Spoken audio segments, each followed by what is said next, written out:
想要萧家起复，他这点代价还是值得的。叔公，我自己会挣。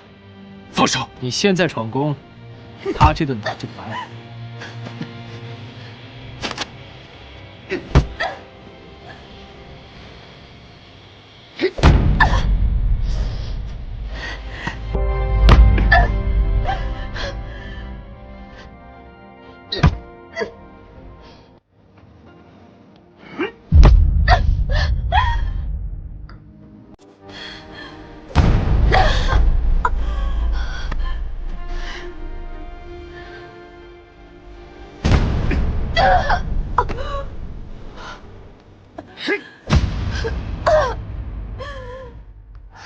行刑结束。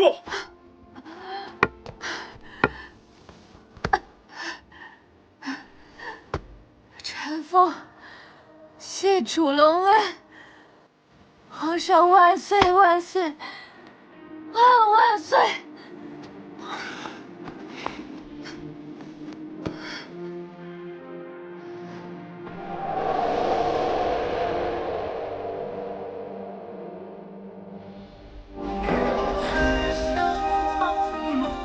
走，回家。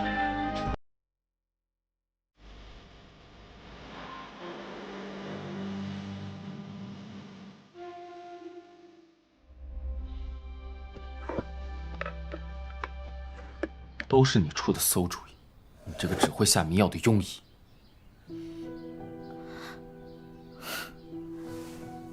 苏小娘子托我办事，我怎么忍心拒绝她？所以你就让她去送死？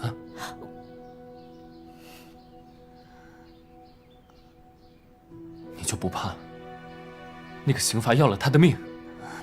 倒也不至于。你为什么骗我？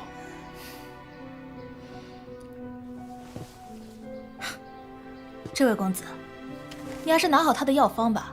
凶人这么大声，苏小娘子她是为了谁啊？你还在这凶她？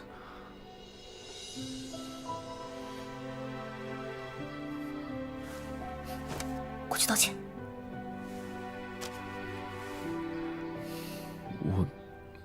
我也不是那个意思，我就是担心你。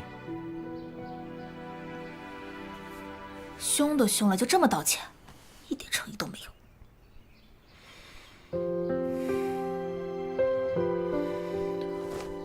我谢云燕对天发誓，从今往后，如果再对苏景元说一句重话，就让我天打五雷轰。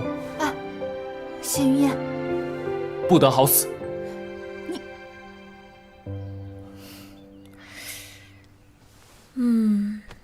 你这句话对嫂嫂说，好像有点奇怪。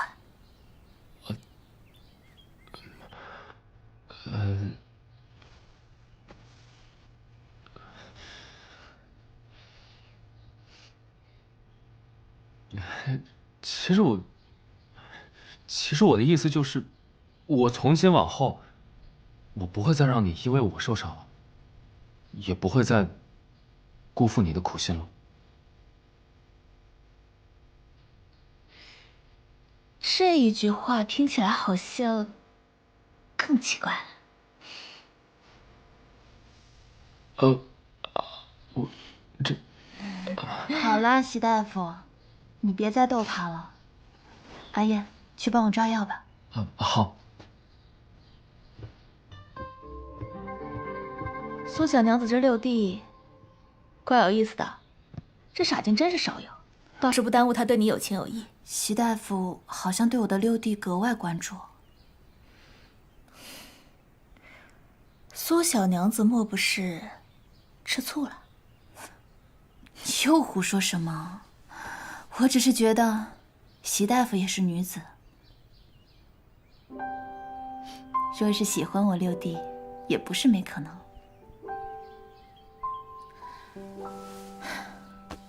原来你早就知道我是个姑娘。得了吧，就你把你那六弟当个宝贝。本公子啊，还是更喜欢香香软软的小娘子。这样吧，那我以后叫你小阿元好不好？那我就叫你阿宁吧。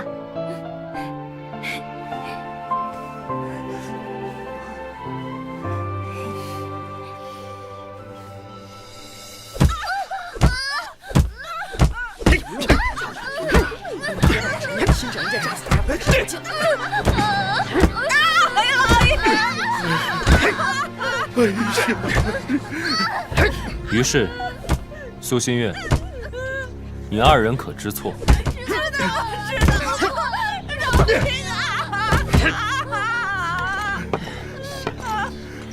公子，按照律法，肆意诽谤他人，处杖责。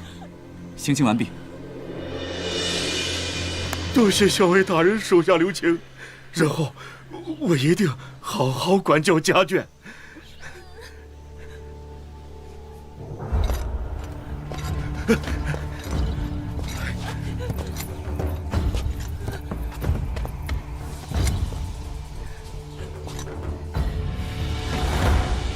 你二人今日所受之刑，不及他分毫。若不是顾及律法，我定要你二人与他感同身受。于是，苏新月，此二人造谣污蔑我萧家大少夫人苏锦元，皇上钦判，为苏锦元正名。日后若再有造谣议论者，与他二人同罪。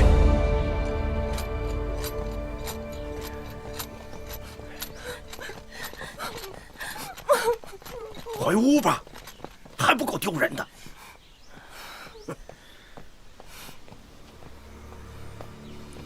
苏锦元，既然你羞辱我，来日我一定加倍奉还。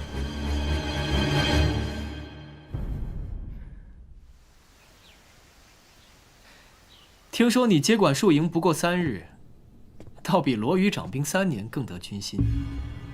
这般烈火烹油的架势，当心烧着萧家祠堂的牌位。我若不尽快拢得军心，怎能查明萧家之事？临川3万将士的鲜血，总得有人跪着舔干净。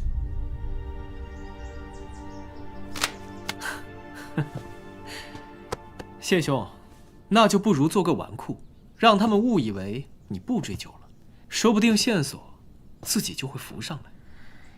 世子这招以退为进倒是风雅，只是让阿燕学年扮猪吃老虎，怕是比上阵杀敌还难。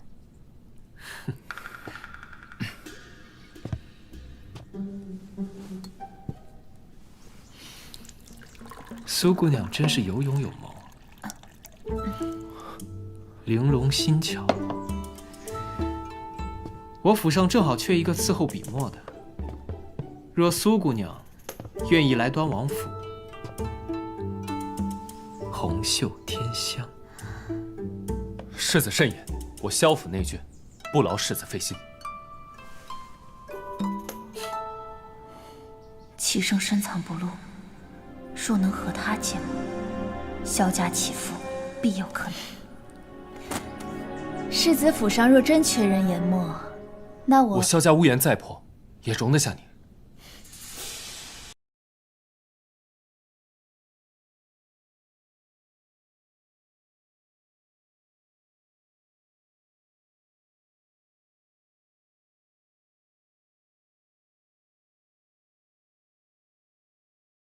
后院抢食的珠子，告辞。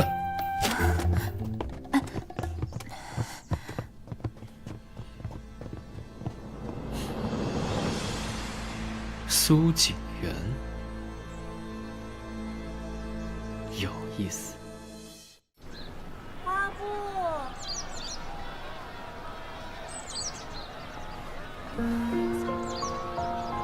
祖传秘方，包治百病，看一看啦。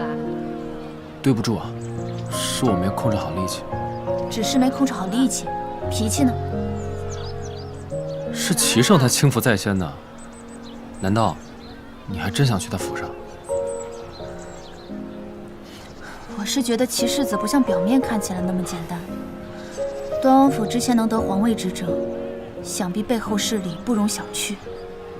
若我真能得他信任，有了他的帮助，想必日后我们萧家也会好过些。我会撑起萧家的，你不必去给人做小伏低。蜜饯冰糖葫芦，冰糖葫芦嘞！蜜饯冰糖葫芦儿，冰糖葫芦儿，蜜饯冰糖葫芦儿。小七最近总闹着说要吃蜜饯，正好你帮我尝尝。小七机灵懂事，怎会闹你？要是你没见他闹的时候，帮我尝尝吧。好吧。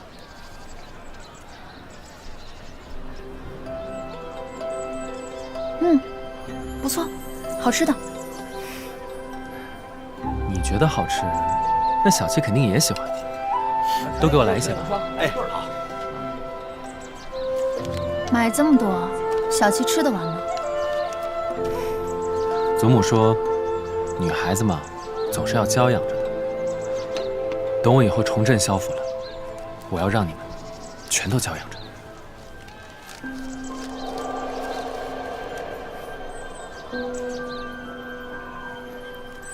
我小时候也很爱吃蜜饯，可父亲总说吃多了会坏牙，不让我吃。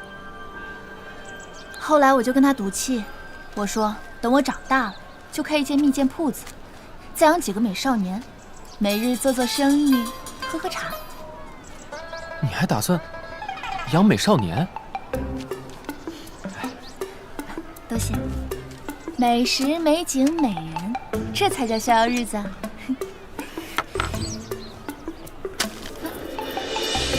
苏伯父说的对，甜食还是要少吃，吃多了坏牙。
大哥，哎，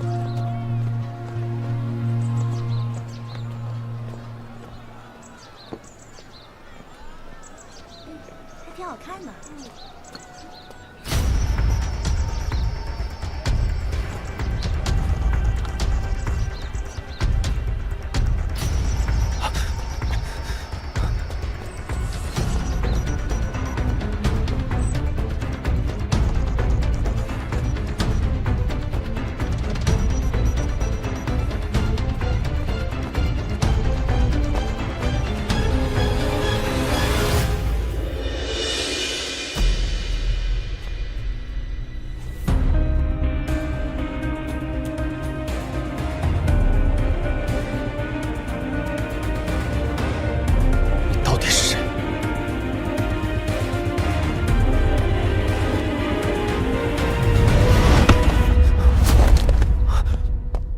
谢远，你干什么？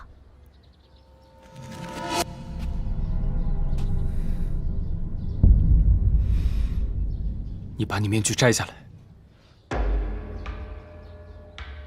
摘下来！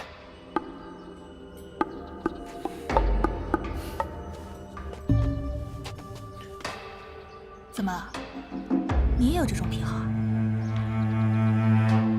大街上看到长得好看的美男子呢，就上来动手动脚的。你，我告诉你啊，他呢，可是我信灵堂的人。胡说八道什么呢？我只是觉得他长得很像我的一个故人。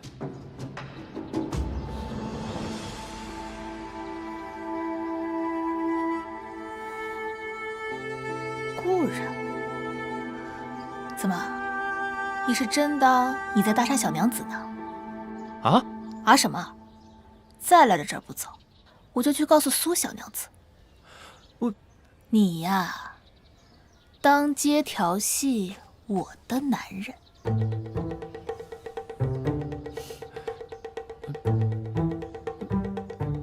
你的男人？哈，你简直是，你简直是不可理喻。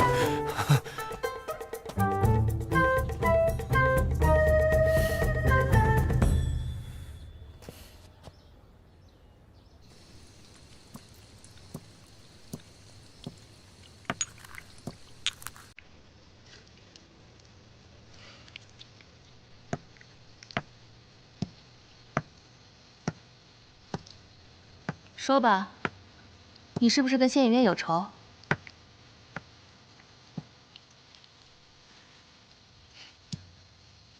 我足足救治了你1个多月，你的命是我从阎王那抢回来的。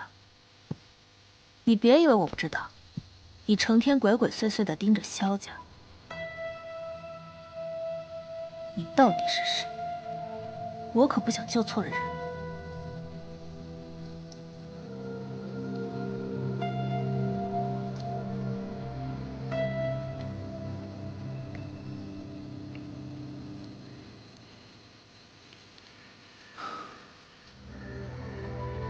我是萧家长子萧云熙。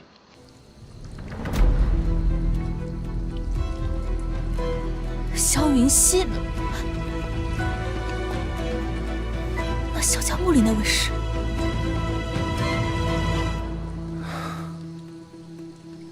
当时临川大败，我冒死突围求援，却不料路上遇伏。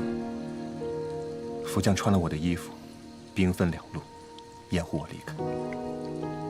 后来福将身死，尸首被送回了萧家，而我被追兵追至山崖，被你所救。如今萧家好不容易破了局，尘埃落定，此时我若回去，定又是一场轩然大波。更何况，我也身中剧毒，命不久矣。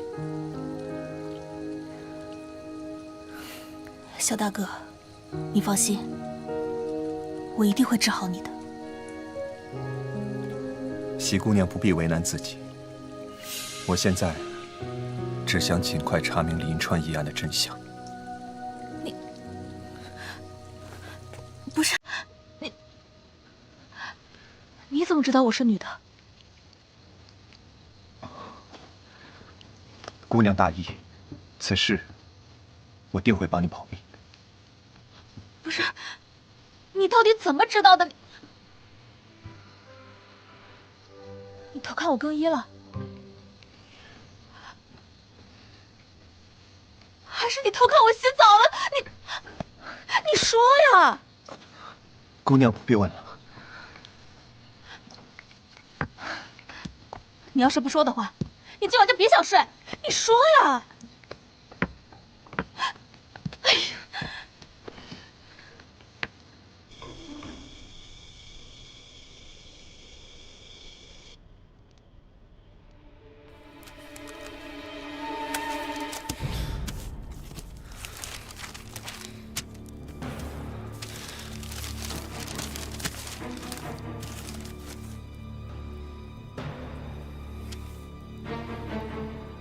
若那人真的是大哥，为什么不肯回来？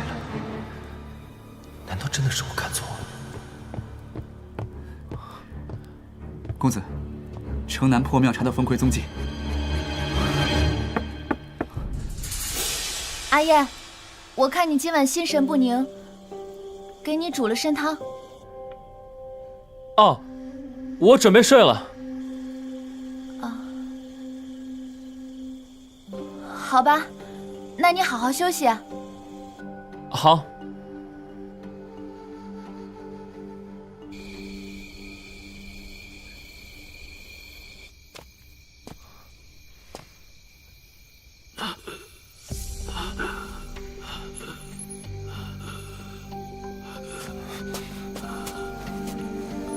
风葵，小公子，他们在江南贩卖私盐，少将军接获的根本不是军粮绸缎，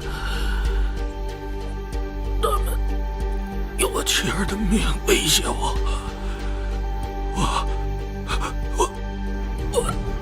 我对不起将军。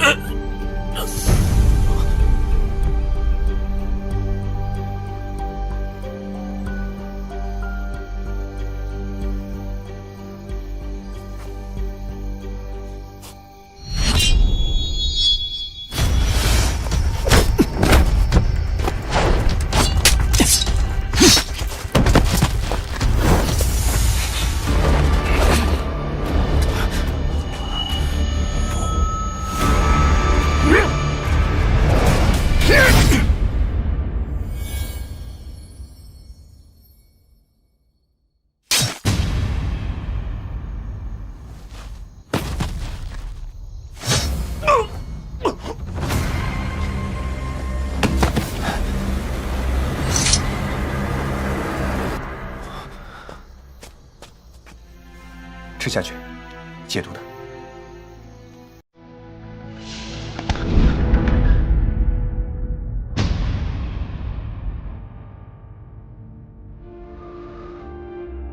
大哥，果然是你！你既然还活着，为什么不回家？你为一明一暗，才能方便行事。临川一案不明，我永远只能是个死人。回去吧，别让祖母还有母亲担心。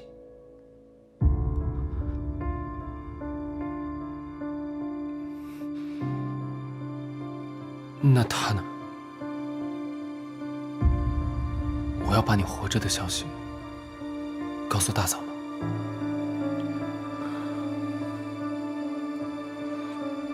不必了，大仇未报，何谈儿女私情？走吧。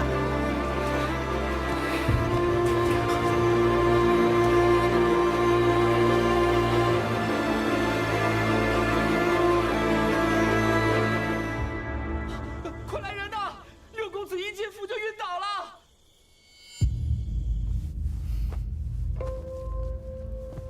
行了，算他命大，提前吃了解毒丹，现在已无什么大事了。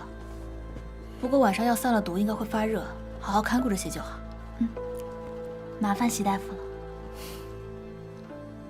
小娘子，你还是好好看紧你家这位小公子吧，一天天的身体还不如小姑娘呢，大半夜扰人清梦。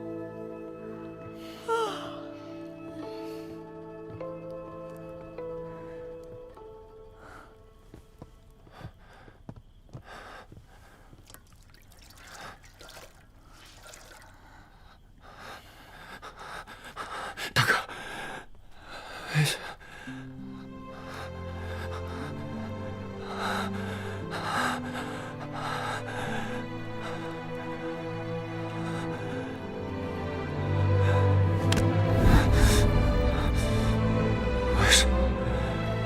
什么是他？为什么是嫂子？阿月，阿月，阿月，你别走，别走！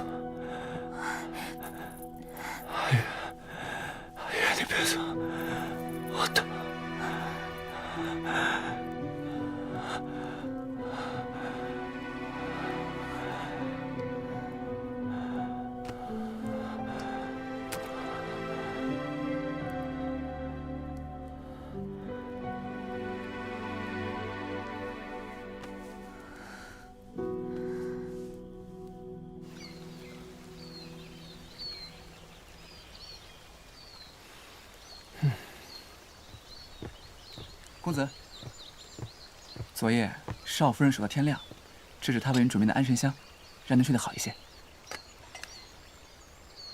多谢嫂嫂，但我休息的挺好的呀。睡得好？公子你还是改改你说梦话的毛病吧。梦话？我说什么了？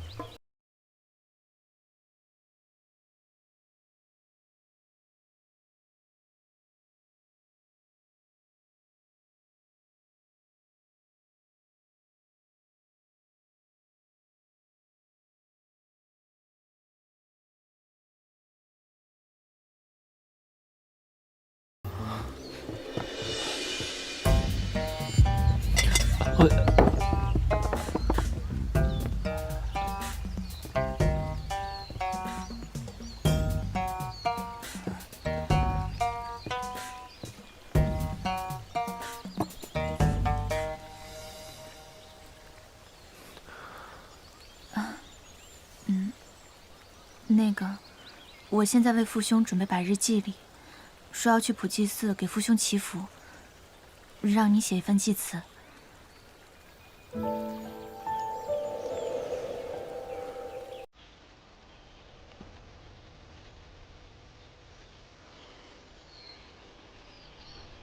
哦，好，我这就去写，我去写。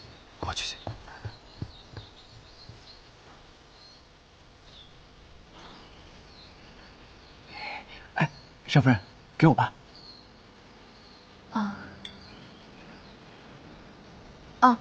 我去库房准备祭礼单子。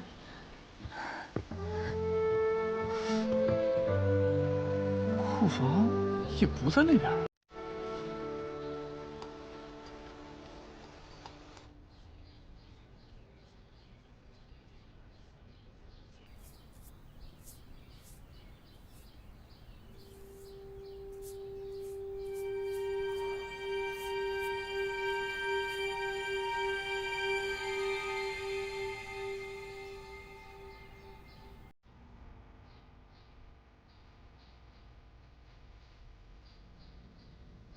大哥，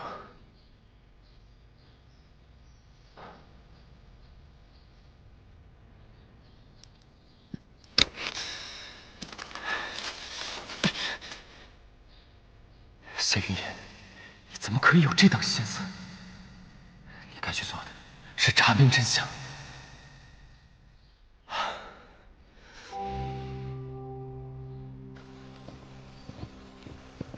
哎，公子，祭词写好了？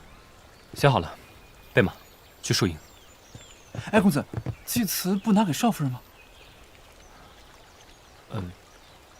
你给他。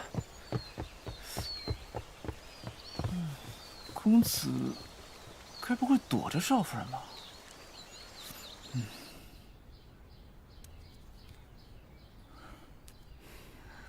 祖母说，女孩子嘛，总是要娇养着的。等我以后重振萧府了，我要让你们全都娇养着。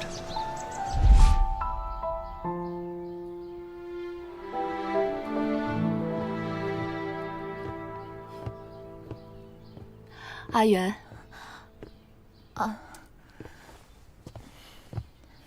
母亲，阿燕的校尉之职多亏了你周旋。这只镯子呢，本来就是要给云溪媳妇儿的。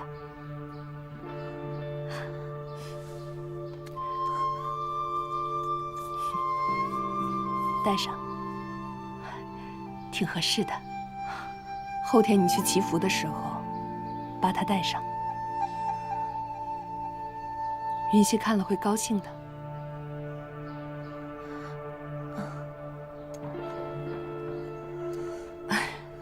母亲先回了。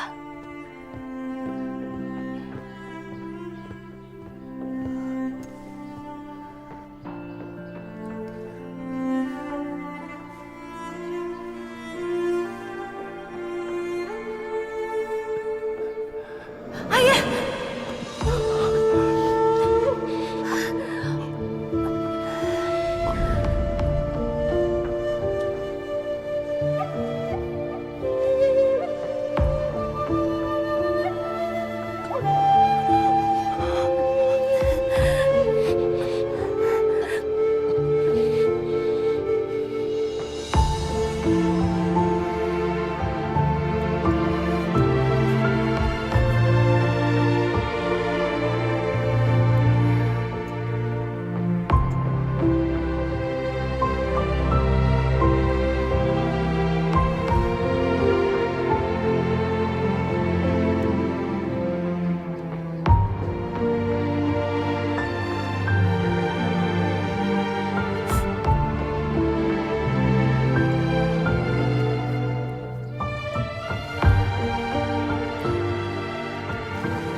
只要是可心，一定会想您。谢谢。哟，这不是萧家寡妇要去上坟吗？哼，这自家亲戚都不认，这别人家的坟，哭的倒是挺殷勤的呀。你们算哪门子的亲戚？倒是比不上你当初想要替嫁，费尽心机进萧家般的殷勤。只可惜我夫君和六弟都没看上我。苏锦元，要不是你从中作梗，我早就拿下谢云燕了。这大白天的，怎的发起梦来了？杏儿，我们走。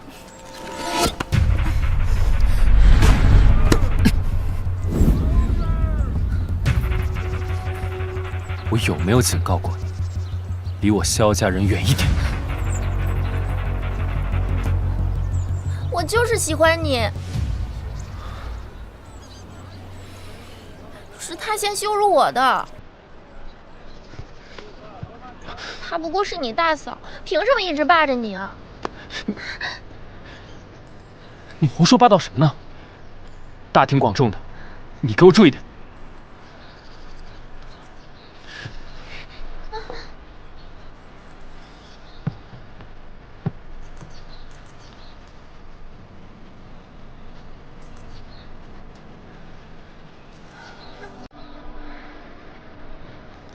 看到了吧，谢公子方才害羞了，证明他心里还是有我的。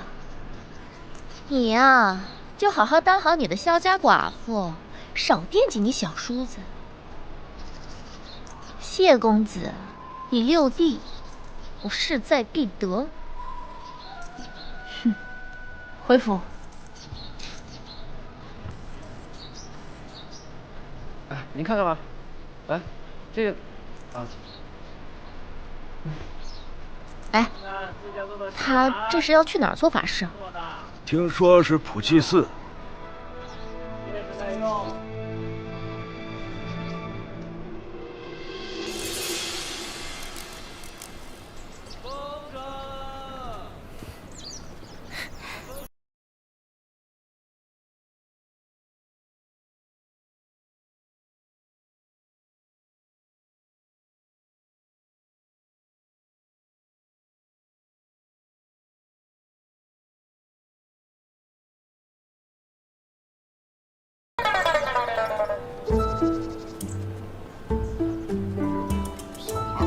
风景好看吗？哦，萧家今天要去普济寺祈福。那你要去吗？西姑娘，有件事得麻烦你一下，我不好当面跟阿燕接触，麻烦你通知她一下，有人在盯着她。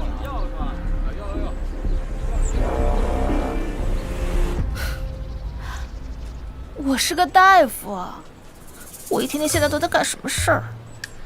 我好不容易穿一次女装，我又要换回去。辛苦西姑娘了。知道了。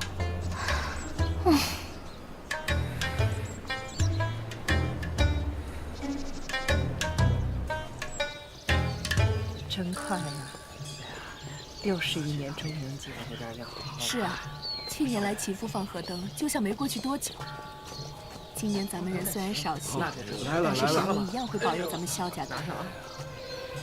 阿燕，快跟上！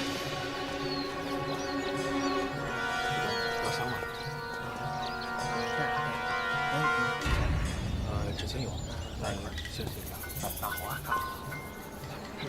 有香吗？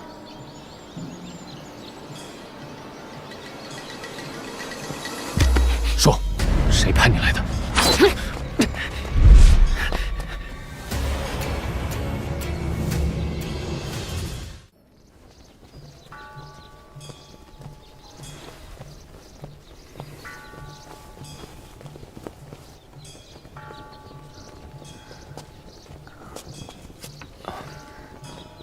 祖母他们都在大殿祈福，让我过来叫你。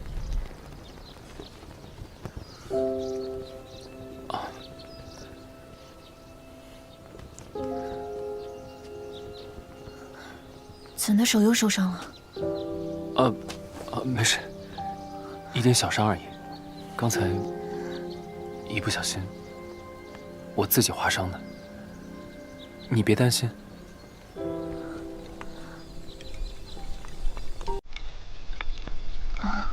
我是说，祖母看到了会担心的。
梦醒再看一回。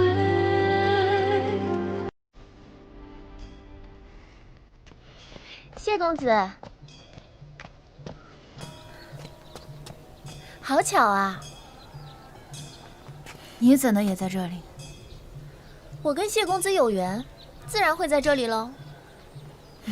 懒得听你发痴。阿燕，走吧。哎，你凭什么让他走？苏锦元，我提醒你，你是他大嫂，不是他夫人。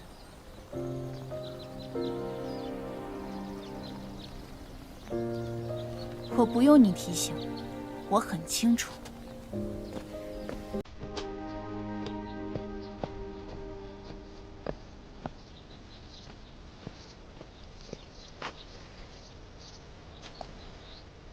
云燕哥哥，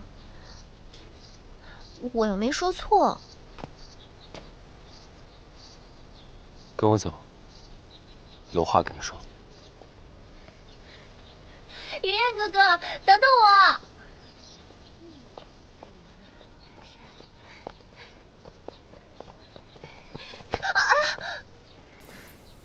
云燕哥哥，你走的怎么这么快？都撞疼人家了。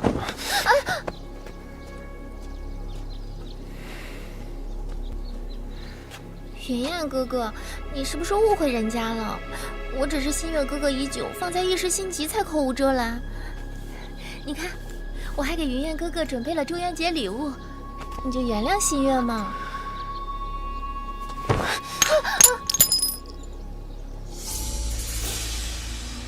苏心月，我警告你，离我萧家人远一点，否则别怪我对你苏家不客气。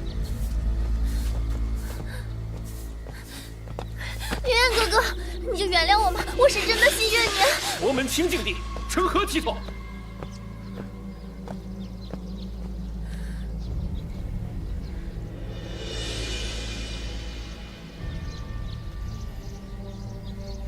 苏锦元，我一定会嫁入萧家，然后狠狠地把你踩在脚下。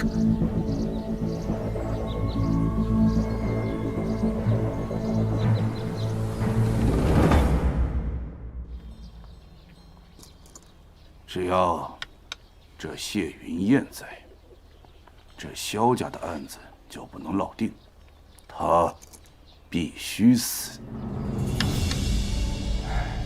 可那个苏锦元总是从中作梗，破坏我们的计划。除非没了他，谢云燕才有可能落入我们的圈套。否则，咱们再怎么筹划，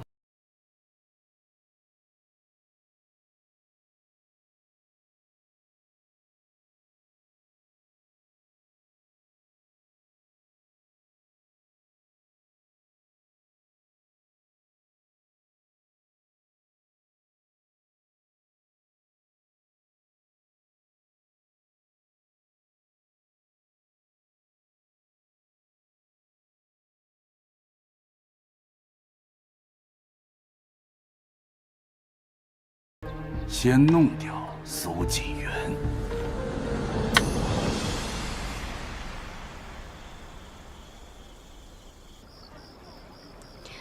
希望祖先能够保佑我们。就在这儿吧。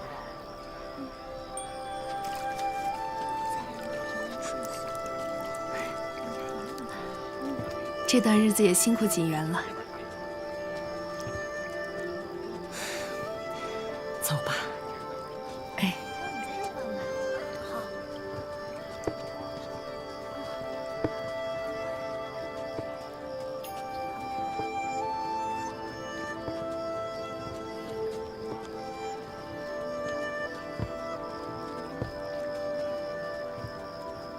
你不走吗？哦，我想给我爹娘和弟弟也放一盏灯。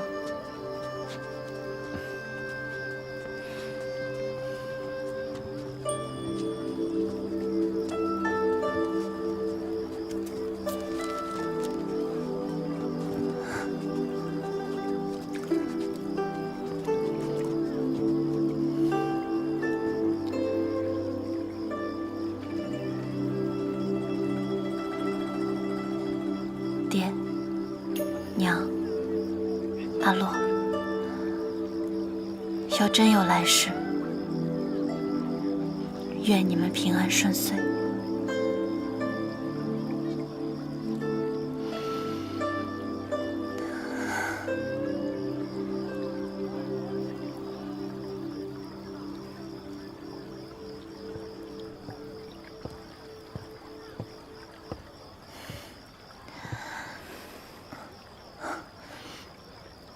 你怎的回来了？我最近在想，如果当时我没有在崖边遇见你，你也没有阻止我和罗瑜交手，没有回京城，没有回萧家，那如今的我会是什么样的？不要去想没有发生的事情，你此刻只需要向前看。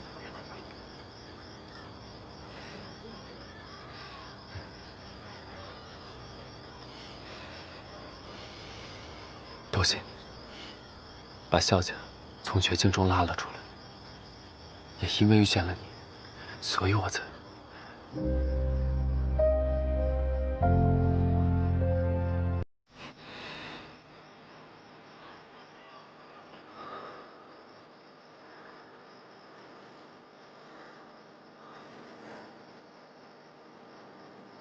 你是我嫂嫂，我会敬你，护你。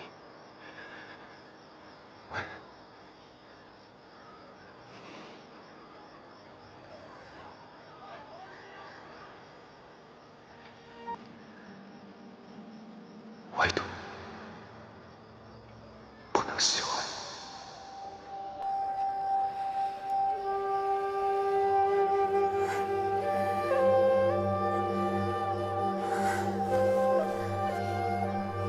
我听说这河灯飘得越远，思念和祝福就走得越远。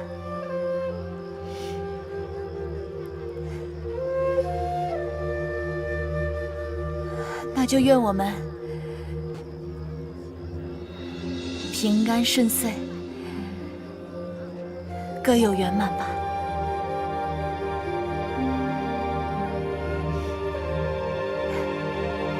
月有盈亏，花有开谢，何来圆满？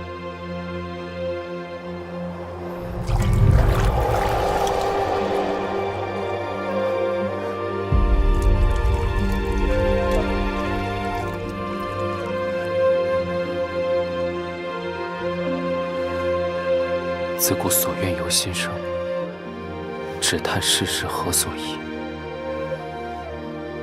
看来这愿何等是撑不住的。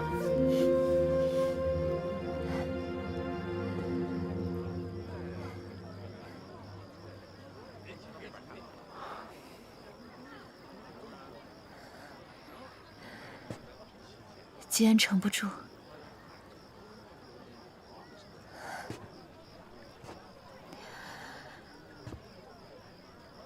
那就让它沉了吧。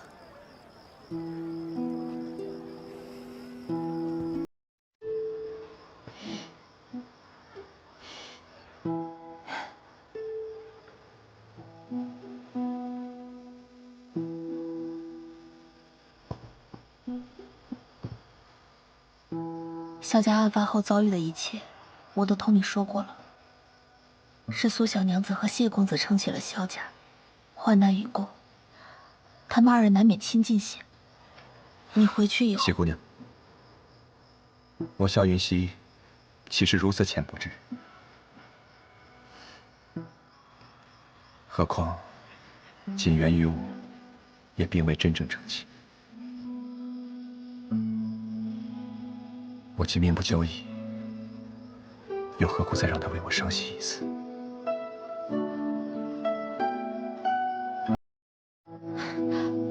萧大哥，我可是神医，我一定会治好你的，放心。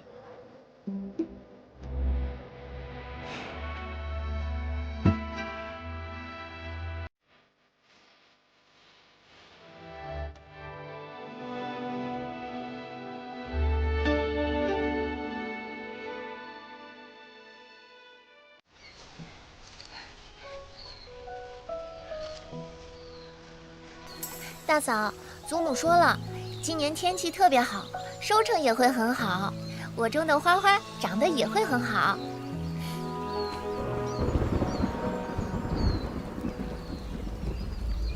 大嫂，好端端的，怎么突然间就打雷了？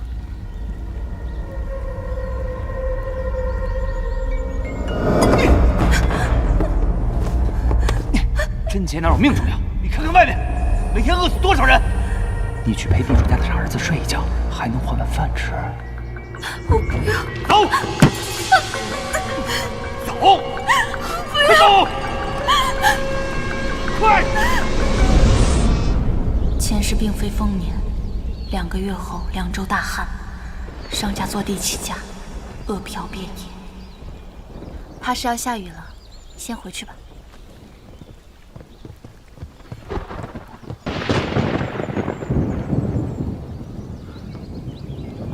怎么晴天打雷了？没有吓到你吧？我听老人说，天有异象，必有大灾。万一西北真的发生旱灾，国库又因为临川战事吃紧，朝廷怕是没有多余的钱粮赈灾了。慎言，此等妄议朝政之语，断不能出自萧家之口。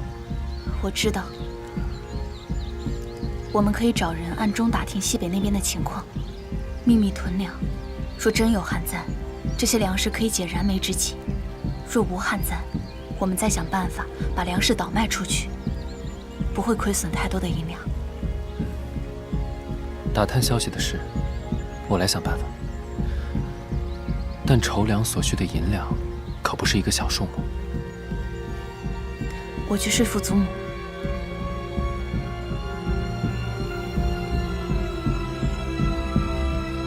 有时候我觉得，你像是能知道未来会发生什么一样，就像当时，你能预知到萧家会发生不测。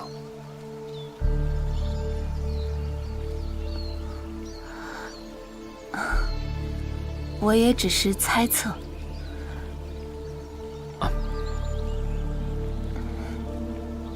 我没有别的意思。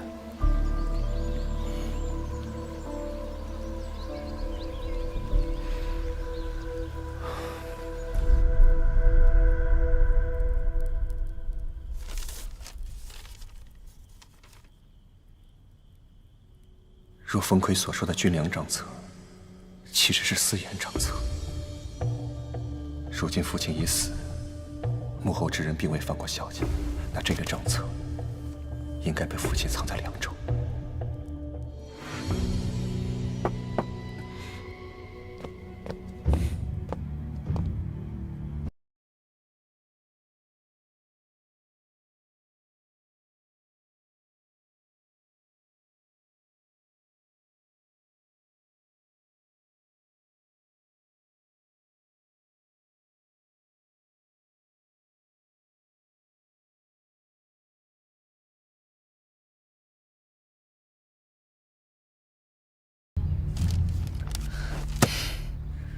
说走就走，就不能告诉我一声吗？难道不知道我很担心你吗？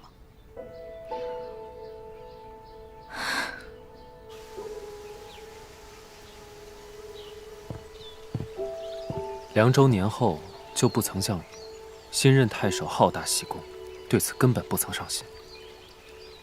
我去查阅了历任太守令对灾年的记载，你的猜测很有可能成真。那我现在就开始囤粮。祖母已经帮忙做好了各路文书，若此事能成功，不仅能够解旱灾之困，还有助于萧家祈福。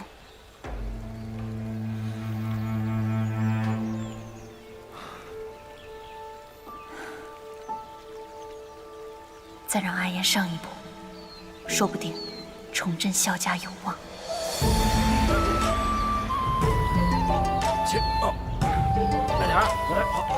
慢点，慢点。这个放这边。好嘞，好嘞。这袋放这儿吧。好，来，慢点，慢点。小心点。哎呦，放这儿，放那边就行。好嘞。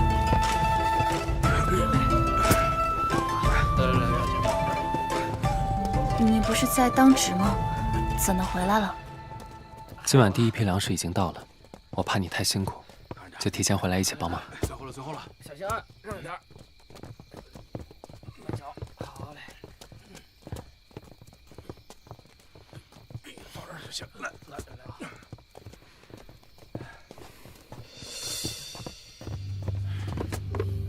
没有。没了。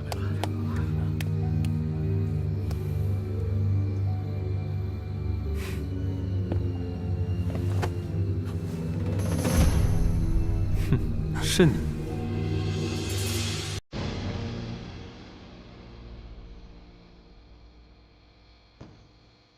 齐世子，为何鬼鬼祟祟进我萧家？我听闻最近有人暗中收购粮食，虽然分了好几条路子，不过最终都流向这一个地方。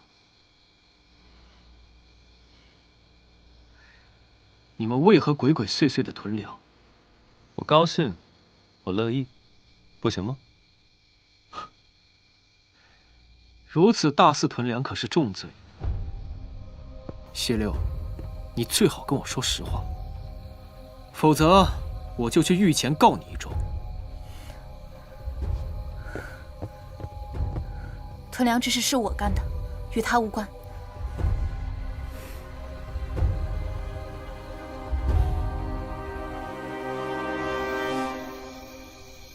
你说什么？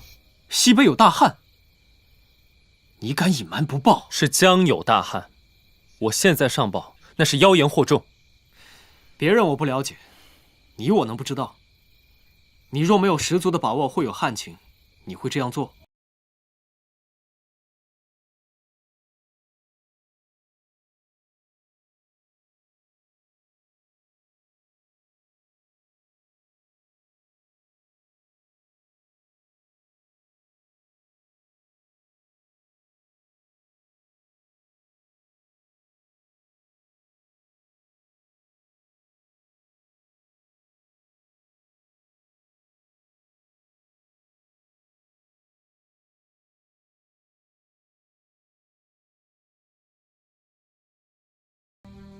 真的是为了赈灾，再无其他心思。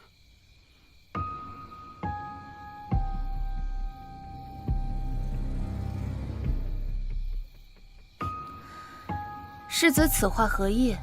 我自然是为了赈灾。若是为了挣钱，我何必如此大费周章？所以，我猜苏姑娘所图更多。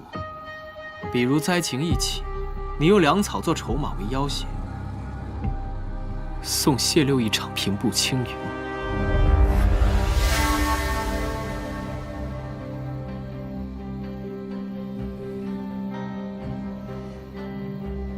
苏姑娘，我说的对吗？囤粮之事为国为民，我为萧家谋一点私利，无伤大义，有何不可？谋私利也能被你说的大义凛然？为何不能？纵然世子知道萧家是冤枉的，不也权衡利弊，保全自身？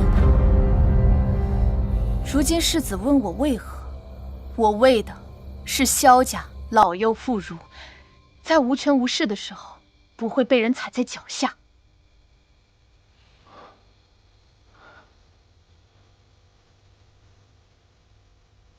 苏景元，你不就是想让谢云燕出头，对吗？是。好，可敢与我赌一场？齐胜，你有什么必要为难他？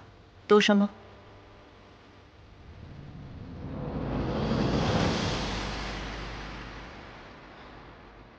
我不阻止你们筹粮，甚至还可以帮助你们。但灾情一起，粮草必到。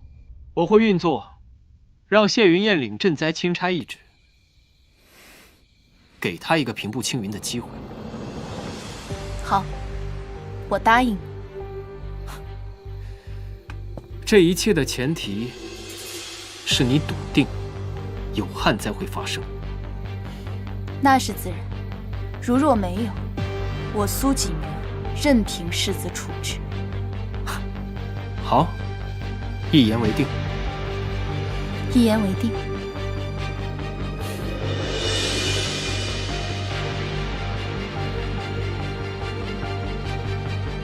齐世子，天色不早，已经黑了，请你离开吧，否则被人发现你与我萧府来往过甚，小心世子苦心经营的纨绔面具就这么掉了。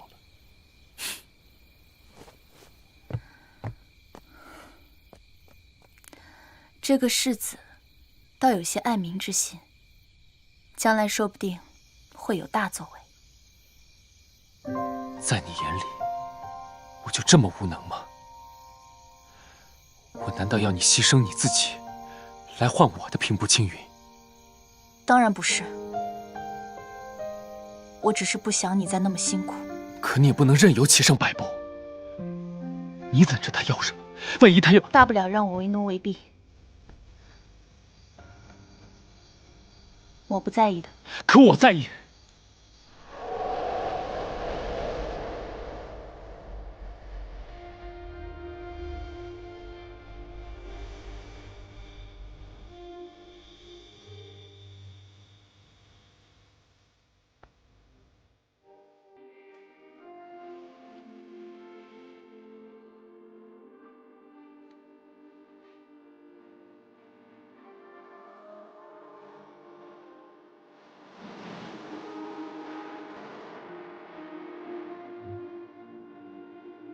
别再委屈你自己，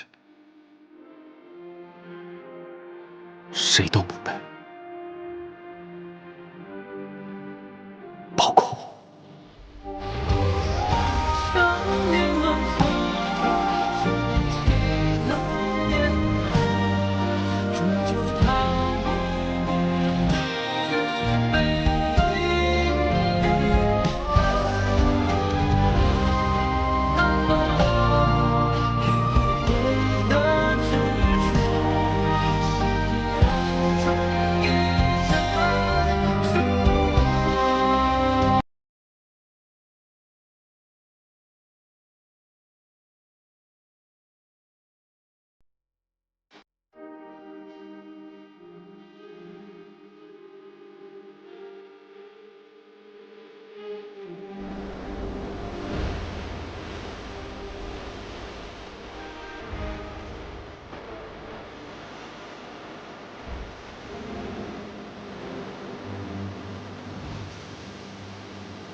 我在潮汐。